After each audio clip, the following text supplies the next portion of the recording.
Assalomualaikum aziz qarindoshlar. Mush vaqtdan xayrli bo'lsin. Biz bugungi darsimizda Facebook'dagi videolarni qanday qilib yuqori aniqlikda tushira olamiz buni ko'rib chiqamiz. Undan so'ng oldi bilan YouTube'ga chiqib, qarasanglar menda ilgirgi darslarimizdan haqsiz tushirish yordamchisi deganni kompyuterlarga qochilanglar. Windows va yoki olma farq qilmaydi. Ostida izohat qismida buniki chiqarg'i sharafniki to'rbekda bor, shu yerdan tushirasanglar bo'ldi. Tushirib qachilab bo'lgandan keyin qarasanglar masalan Facebook'dagi xohlagan bir videoni ham qilaylik. Qisqaroq bo'lgan video. Mavbek uzun. Masalan ma bo'ldi. Mouse'imizni videoning ustiga kelib 10 kun bosgandan keyin show video URL deb chiqadi. Buni bosgandan keyin bu yerdagi ulanma chiqadi. Shuni qilib bu ulanmaning hammani ko'paytiramiz. Ko'paytib oldik.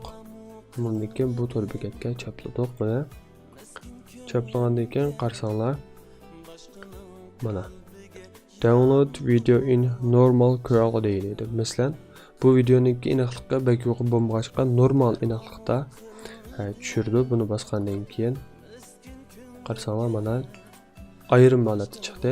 Hamda biz buni yana mouse 10 kun besib, meyadan save video as deganni besib, ya'ni control s ya da command s bosgandan keyin mana chiqyotdi. Bu yerdan qaysi o'ringa tushganligini belgilaymiz, shu bilan tushiramiz.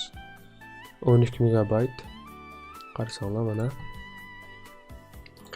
boshqa aniqlikda yuqoriroq bo'lgan videolar bo'lsa, masalan, men qarasanglar mesela mana 720 ekan, mana biz tushirib baqaylik.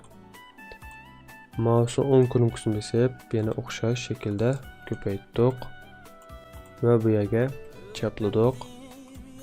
Buni bosgandan keyin qarasanglar mana bu yerda ma videoning aniqlikda ham yuqori bo'lganligi uchun o'ng tarafda mana download video in HD quality deb chiqibdi.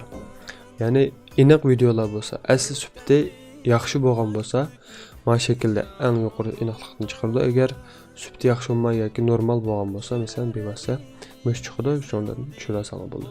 Masalan, mana bosgandan keyin buni besib, yana o'xshash shaklda ayoq tushirib olsak bo'ldi. Buniki sig'imi biroz yuqori ekan, 22 MB. Hamda qaraydigan bo'lsak, mana tushibdimi yo'qmi?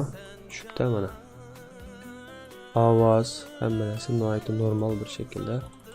Maniki raqam ko'rib baqili. Mana qarasanglar mana normal bir shaklda tushibdi degan gap. Buni yutaylik. Hamda motor bekatniki ulanmasini shu videoniki ostiga qo'yib qo'yma.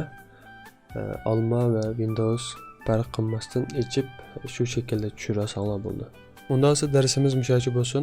Texim ko'p qarindoshlardan foydalanish uchun darslarimizni o'zaro tavsiya qilib qo'yishni, texim yaxshi bo'lgan darslarni ishlay olishimiz uchun qanotimizga ergashishlar birga darslarimizga bosh barmoq bosish orqali yoqtirishni unutmag'aysizlar. Allohga omonat.